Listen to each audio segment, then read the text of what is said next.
Application of line integral का एक और कॉन्सेप्ट है वर्क डन। जरा ध्यान से समझिएगा, थोड़ा सा टेक्निकल टॉपिक है। नहीं वैसे तो लग रहा है कि वर्क डन तो क्लास 6 से हम पढ़ते आ रहे हैं, इसमें क्या टेक्निकल है, फोर्स इनटू डिस्प्लेसमेंट। अरे भाई नहीं, सुन लीजिए। कह रहे हैं कि मान लेते हैं कि एक पार्टिकल P है जिस पर एक फोर्स F लगा है और पार्टिकल को डिस्प्लेस किया जा रहा है along a given curve, point to be noted, along given curve in space। तो work done by the force क्या होगा, इस फोर्स के द्वारा जो वर्क किया गया, जरा देखिए, तो वर्क होता है along, जिस along करेंगे F डॉट dr, ये निकालना है, ठीक है, ये वर्क निकालना है। अब हमारे दिमाग में एक चीज आ रही है कि जब वर्क की डेफिनेशन होती है फोर्स इनटू डिस्प्लेसमेंट, तो छोटे क्लासेस से मुझे एफ डॉट डी आर क्यों पढ़ाया जाता है, इंटर में भी ये बहुत ज्यादा दिमाग खाए हुए था। देखिए होता क्या है कि जब आप वर्क की डेफिनेशन फोर्स इनटू डिस्प्लेसमेंट लिखते हैं ना, इसमें एक कंडीशन होती है कि अगर पार्टिकल यहां से यहां तक डिस्प्लेस किया गया है तो इसमें जो है फोर्स की वैल्यू चेंज नहीं होनी चाहिए, कांस्टेंट रहना चाहिए, ठीक है। लेकिन बहुत सारे ऐसे फील्ड होते हैं जहां पर फोर्स चेंज हो जाता है। अगर ग्रेविटेशन में है, हम जानते हैं फोर्स प्रोपोर्शनेट 1/r² होता है, तो जब डिस्टेंस बदलती रहेगी फोर्स बदलता रहेगा, तो हम इस वाले फार्मूले से नहीं निकाल पाते, तब हमको अलग अलग फुटेज में वर्क निकाल के ऐड करना पड़ता है, उसी को इंटीग्रेशन कहते हैं, ठीक है। तो कहते हैं अगर किसी कर्व के अलॉन्ग पार्टिकल चल रहा है, इसका मतलब ये हुआ जाकर के कि हो सकता है ये पार्टिकल किसी लाइन पे रखा हो, ये P पार्टिकल है, A पॉइंट पे रखा हो और A पॉइंट से B पॉइंट तक डिस्प्लेस किया गया हो, तो हम इंटीग्रल A टू B यहां लिख देंगे, C की बजाय हम A टू B लिखे दे रहे हैं, कोई दिक्कत नहीं। अच्छा ये भी हो सकता है जैसे आप कोई पार्टिकल अपनी छत पे चढ़ाना चाहते हैं, तो छत पे चढ़ाने के लिए आपको जीने के सहारे चढ़ाना पड़ेगा टेढ़ा मेढ़ा, ठीक है। तो ये भी हो सकता है कि पार्टिकल यहां पर रखा हो और आपने फोर्स लगा के यहां खिसका के कर दिया, तो ये भी कर्व हो सकता है, ठीक है। अब यहां दो प्रकार के क्वेश्चन आने की संभावनाएं हैं, वो दोनों प्रकार के हम एक एक एग्जांपल डिस्कस करेंगे। आपको मान लेते हैं कि फोर्स वेक्टर दे दिया गया, आपको मान लेते हैं कि फोर्स वेक्टर दे दिया गया है ना, F दे दिया गया, लेकिन आपको मैंने पाथ दिया ही नहीं, आपको पाथ नहीं दिया, हाँ पॉइंट दे दिया, इस पॉइंट से इस पॉइंट तक जाना है, ये पॉइंट दे दिया A और B, लेकिन ये रास्ता मैंने आपको नहीं दिया, इधर से जा रहे हो इधर से जा रहे हो, तब क्या करेंगे। तो आपको याद है कि F डॉट डी आर निकालने का कोई तरीका पीछे भी हमने बताया था स्केलर पोटेंशियल में, तो हम फिर क्या करेंगे, स्केलर पोटेंशियल की हेल्प लेंगे। हम डी फाई निकालेंगे जिसकी value F dot D are होती है ना, ये होती है ना, तो डी फाई निकाल के इंटीग्रेट कर देंगे, तो जो इसकी वैल्यू आएगी वही इसकी वैल्यू आ जाएगी, वर्क निकाल लेंगे। एक ही तरीका हो गया, ठीक है। और दूसरा तरीका, अगर मुझे पाथ दिया होगा तो कोई दिक्कत नहीं, F डॉट डी आर निकाल लेंगे। तो दोनों तरीके के एक एक एग्जाम्पल हम डिस्कस करते हैं, ठीक है, नोट करिए। अब देखो एक इसका एग्जाम्पल लेते हैं, एग्जाम्पल को ध्यान से समझिएगा, हमने जानबूझ के कहानी लिखी है।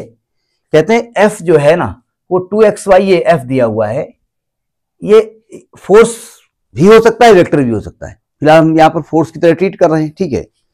तो कहते हैं F एक वेक्टर है, शो करना है कि F is a conservative field, यानी कि ये रोटेशनल वेक्टर प्रूव करिए, फिर आप इसका स्केलर पोटेंशियल निकालिए, फिर आपको वर्क डन निकालिए in moving A particle from 1 - 2 to 3 1 4। सुनो ध्यान से, अगर मैं ये कुछ मत देता, मैं कहता F ये गिवन है, वर्क डन निकालिए, बस काम खत्म।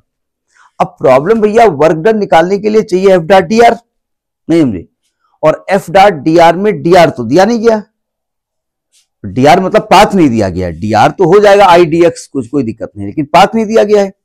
क्योंकि आपको याद होगा, अब आप कहेंगे डी आर तो हम अपने आप लिख लेते हैं, नहीं भाई, जब आप डी आर लिखते हो ना, तो जैसे x² y dx आता था, तो आप इसको x के रेस्पेक्ट में इंटीग्रेट करोगे तो y का क्या करोगे, y कांस्टेंट है ऐसा तो कह नहीं सकते आप, नहीं समझे। उसके लिए हमारे पास कुछ कंडीशन दी हुई होती थी, या तो पैरामीट्रिक फॉर्म होता था, या y की वैल्यू किसी कर्व के माध्यम से लिखते थे, वहां लिखते थे, क्यों भाई। तो सबसे पहला काम तो मैं ये करने जा रहा हूं कि जो फोर्स है ना, या जो F वेक्टर है, इसको कंजर्वेटिव करना पड़ेगा। अच्छा सुनिए ध्यान से, अगर मैं ये कुछ भी ना देता तब भी आपको F डॉट डी आर निकालने के लिए डी फाई की जरूरत पड़ती, क्यों भाई। और डी फाई के लिए आपको जरूरी है, डी फाई बोले तो फाई होता है स्केलर पोटेंशियल, उसके लिए इस फोर्स को, इस वेक्टर को इरोटेशनल होना पड़ेगा। तो हमसे कहे या ना कहें, हमको इरोटेशनल उसको प्रूफ करना ही पड़ेगा। समझ में बात आई नहीं आई है? तो इसको दो पार्ट में बात करेंगे। पहले मैं इसको इरोटेशनल प्रूफ करूंगा, इसके बाद मैं इसका स्केलर पोटेंशियल निकालूंगा, इसके बाद में वर्क डन निकालूंगा। 3 पार्ट में क्वेश्चन लगेगा, ठीक है। तो देखो पहला पार्ट इसका, पहले पार्ट में हम करेंगे कि फॉर कंजर्वेटिव फील्ड या फॉर इरोटेशनल वेक्टर,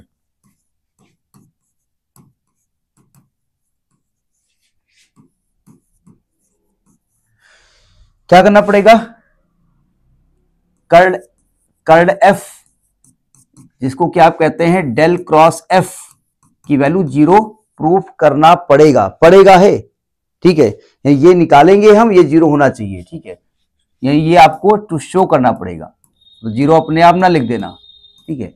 तो हम डेल क्रॉस एफ लिख रहे हैं। एफ पीछे आपको बताया गया है क्या होता है। यहां आई लिखेंगे, यहां डेवर बाई डेवर एक्स लिखेंगे, और यहां पर एक्स का जो कोफिशिएंट है ये आपका है 2xy plus Z cube, 2xy plus Z cube,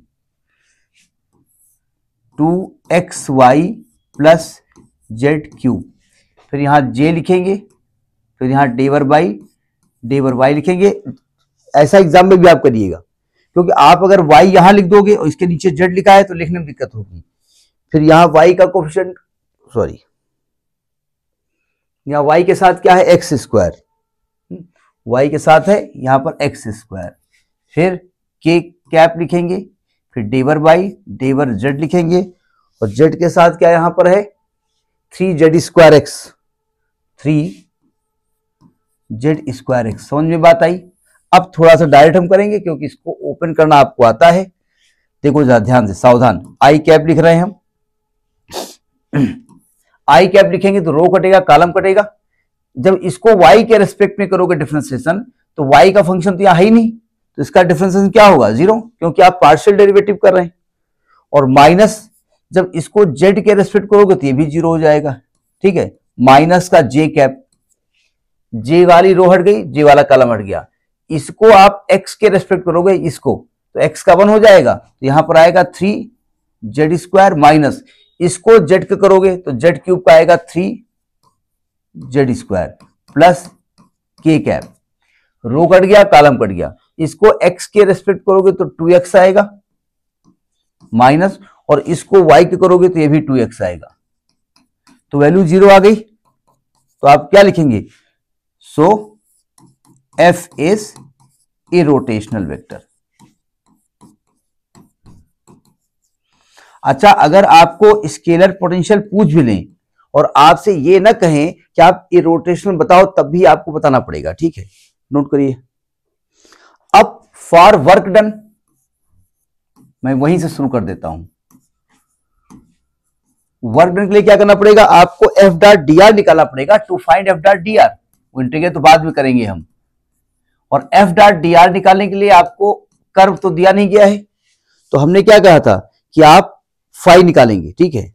तो आप कैसे माने थे, क्या तरीका होता है? हम एफ को मान लेते हैं ग्रेड फाई, इसके बाद क्या करते हैं, दोनों तरफ हम डी आर से डॉट प्रोडक्ट कर देते हैं, grad phi dot D are.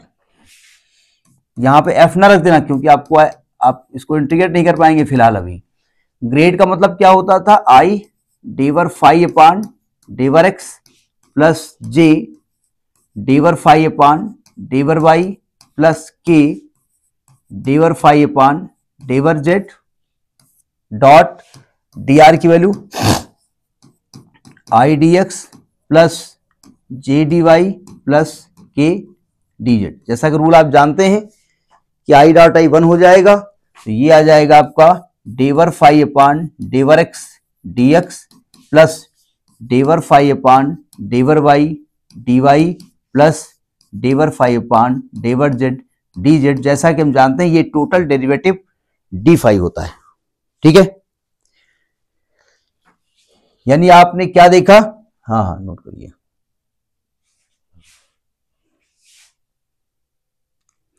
तो हमने क्या कहा कि D phi is equal to हो गया एफ डॉट डी आर, ठीक है। एफ की वैल्यू हमको रखनी पड़ेगी तो मैं अच्छा एफ की वैल्यू करके डायरेक्ट डॉट किए दे रहा हूं, मैंने लिख देता हूं। एफ की वैल्यू क्या है, 2xy plus Z cube i cap plus x square j cap plus 3 Z square x k cap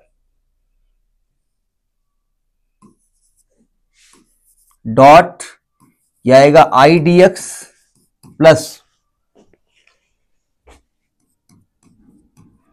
J D Y plus के डी जेड।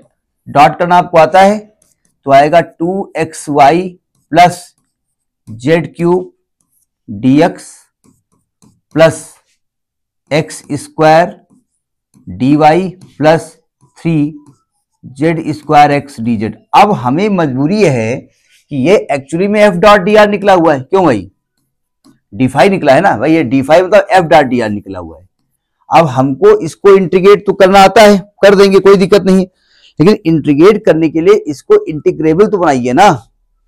तो उसके लिए क्या करेंगे हमने कहा था कि x के फंक्शन dx के साथ कर दो, जो कि है नहीं, मिक्स है यहां पर।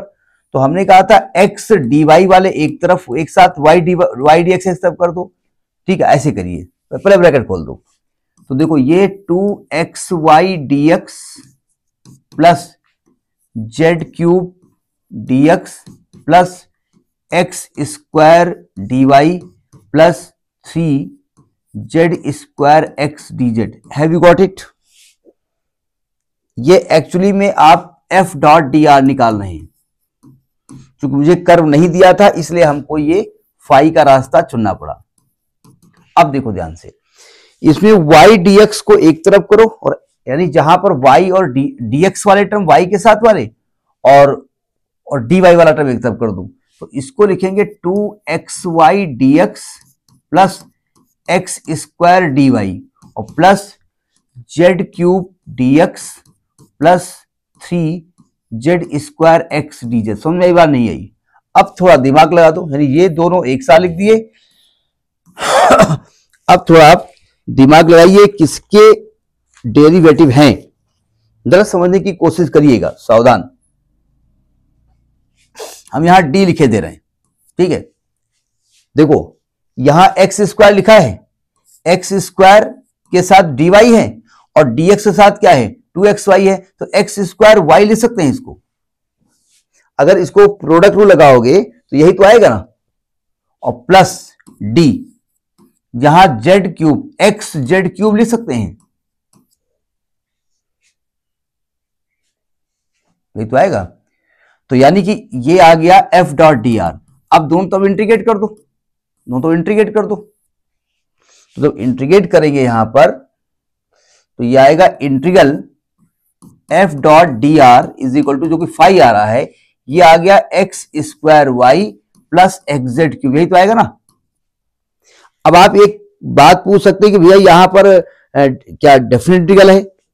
जी हाँ, सी नहीं लगेगा क्योंकि मैं यहां पर लिमिट रखने जा रहा हूं। तो लिमिट की वैल्यू क्या है, कहां से कहां तक पार्टिकल गया है, तो ऐसे लिखेंगे 1 - 1 1 - 1 से लेकर के कहां तक पार्टिकल गया है 314 तक गया है, 314 तक गया है। तो यहां भी लिमिट ऐसे लिखी जाएगी। प्रॉब्लम यह है ये x के टर्म में भी है, y के टर्म में भी है और z के टर्म में भी है, तो लिमिट कैसे रख दे, किसकी रख दे, पूरे कोऑर्डिनेट लिखने पड़ेंगे। 1 - 1 से लेकर के 314। जरा लिमिट रखने का तरीका समझिएगा। जैसा कि रूल है आप जानते हो कि अपर लिमिट रखी जाएगी, तो पहले x को 1 x को 3 y को 1 z को 4 रखो। x को 3 तो 9 आएगा, इंटू y को 1 प्लस x को 3 z क्यूब हो जाएगा 64। ये लोअर लिमिट समझ में आ गई, अपर लिमिट फिर माइनस लगा दो, ये कॉमा है। इसके बाद लोअर में क्या करोगे, x को 1 लिखो, y को -2 लिखो और z को 1 लिखो। तो x को 1 लिखेंगे तो ये आएगा -2 और x को 1 z को 1 तो ये आएगा प्लस का 1, यानी कि आ गया 9 प्लस 3 चौक 12 संग 18 19 माइनस 1 आएगा, तो 192 प्लस खोलेंगे तो 9 प्लस 192 प्लस 1 बराबर 202 यूनिट। अब जूल आप जानते नहीं हो क्योंकि फोर्स न्यूटन में लिखा नहीं है, तो ये इसका एक पार्ट हुआ। अब इसमें तो हमने तब लिखा जब कर्व नहीं दिया है। अब एक एग्जाम्पल लेना पड़ेगा जिसमें कर्व दिया होगा, ठीक है। अब देखिए वर्क का एक और एग्जाम्पल देखिए, तो ध्यान समझिएगा। कहते हैं find the work done by this force, ये फोर्स है। अब जब फोर्स को देखो, ये एक्स वाई जेड का फंक्शन है। दिक्कत ये है मैं इंटीग्रेट कैसे करूंगा, और जो कर्व है वो ये आर है, T I plus T square J plus T cube के, ये टी का फंक्शन है। और जहां टी की वैल्यू 0 से 1 तक है और 0 0 0 से लेकर के 1 1 1 तक इसको डिस्प्लेस किया गया। Have you got it?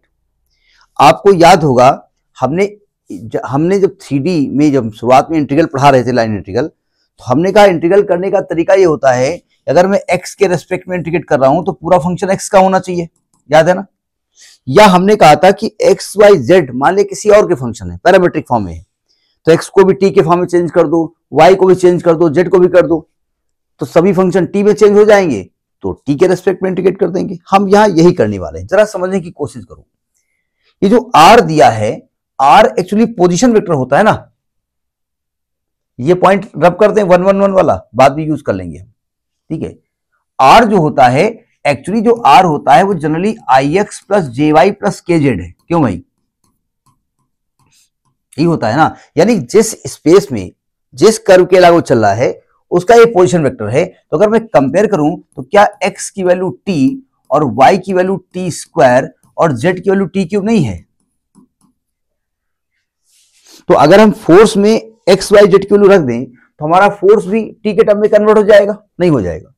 जब x y z t के फंक्शन हैं, t के रेस्पेक्ट में लिखे जा सकते हैं, तो f को भी हम कन्वर्ट कर दें, तो यानी f को क्या लिखा जा सकता है, हम x को लिखेंगे t, तो ये क्या आ जाएगा 3t स्क्वायर आई क्या आएगा प्लस 2x हो गया आपका t, z हो गया आपका t क्यूब माइनस y हो गया आपका t square, j cap minus z हो गया t क्यूब k कैप। यानी कि f की जो वैल्यू आई है, f इज इक्वल टू वो क्या आई है 3t स्क्वायर आई कैप प्लस 2t की power 4 minus t square j minus t cube के, यही तो आ गया। यानी f जो है वो t के टर्म में कन्वर्ट हो गया। एक बार चेक करिए कहीं गलत ना हो रहा हो, फिलहाल तो नहीं हो रहा, देखा जाएगा। f हो गया। अब हमको क्या करना पड़ेगा, f डॉट dr चाहिए, dr चाहिए ना, और मुझे तो r दिया हुआ है। तो एक काम करें, ये नोट कर लिया ना, एक काम करें, जो मेरे पास r दिया है ना, इसको t के रेस्पेक्ट में डिफरेंशिएट कर दो, dr बाई dt कर दो। जब t के रेस्पेक्ट करेंगे तो t का 1 हो जाएगा या i कैप आ जाएगा, इसका t स्क्वायर हो जाएगा plus 2t j cap plus 3t square k cap. यानी कि ये बताइए अगर dr की जो वैल्यू है उसको क्या ले सकते हैं, यहां से dt को उधर ले जाओ, तो यानी कि dr को लिखा जा सकता है i plus 2t j plus 3t square k into dt, लिख सकते हैं ना इसको। अब चाहो तो सबके साथ dt कर सकते हो, अलग की बात है। यानी dr भी निकाल चुके हम, यानी dr आपका कुछ ऐसा आ गया, dt अंदर चला जाएगा सबके साथ, यानी जो dr हो गया dt को अंदर ले जाएंगे। अब आपको क्या चाहिए, नाउ f डॉट dr चाहिए, f डॉट dr चाहिए। f क्या है, जो t के टर्म में है, f है आपका 3t स्क्वायर आई, 3t स्क्वायर आई प्लस 2t की power 4 minus t square j minus t cube k, ये तो हो गया आपका f डॉट, और जो dr की वैल्यू है dt को अंदर में ले जा रहा हूं, तो ये है i dt plus 2t j dt plus 3t square k dt। अगर ध्यान से देखिए अभी f डॉट dr निकल रहा है, f डॉट dr। अब देखो ध्यान से, i डॉट i 1 हो जाएगा तो ये क्या आएगा, ये आएगा 3t dt, j dot j1 हो जाएगा तो प्लस 2t और अंदर आएगा 2t⁴ minus T square dt और माइनस इसको k डॉट k1 हो जाएगा तो 3t⁵ dt। समझ में आई बात नहीं आई? अब इस ब्रैकेट को खोल देते हैं पूरा और dt को बाहर कर लेते हैं तो ये आ जाएगा 3t प्लस खोल दो bracket 4t⁵ minus 2t⁵ minus 3t⁵ और dt को बाहर कर दो क्योंकि पूरा का पूरा t का फंक्शन ये आ रहा है। ये आ गया f.dr इज इक्वल टू ये आ गया आपका t⁵ minus 2t⁵ plus 3t dt। Have you got it? एक बार चेक कर लेते कहीं वैल्यू लिखने में गलती हम नहीं किए। t⁵ हमने कैलकुलेशन करके बैठते हैं ना, टी स्क्वायर है भाई, ये टी स्क्वायर आ रहा है, कहीं गलत कर गए क्या? हाँ टी स्क्वायर है, सॉरी क्या देख रहे हो भाई, ये टी स्क्वायर है। अब देखो ध्यान से, अब आपको वर्क डन निकालना है ना, तो work done is equal to हो जाएगा इंटीग्रल f.dr होता है ना। अब चूंकि देखिए f.dr टी का फंक्शन है ना, और स्टार्टिंग में देखिए आपको टी की लिमिट जो दी गई थी वो थी t greater R equal to 0 less R equal to 1, यानी लिमिट 0 से 1 हो जाएगा। तो इसको इंटीग्रेट कर दो t⁶/6 माइनस 2। एक मिनट भाई, बहुत जल्दबाजी न करो, लंच के लिए देर हो रहा है क्या, डिनर के लिए? चिंता मत करिए, अरे कोई दिक्कत नहीं। जब यहां वैल्यू रखेंगे तो ये वैल्यू आपकी 2/3 यूनिट आएगी। तो हमने दो तरीके क्वेश्चन बताए जिसमें आपको सरफेस नहीं भी दिया होगा, प्लेन नहीं दिया होगा, जिस कर्व के लॉन्ग चल रहे हो तब डिफाइन निकाल करोगे, अगर दिया होगा तो इस तरीके से करोगे, ठीक है। तो ये वर्क डन है, ठीक है।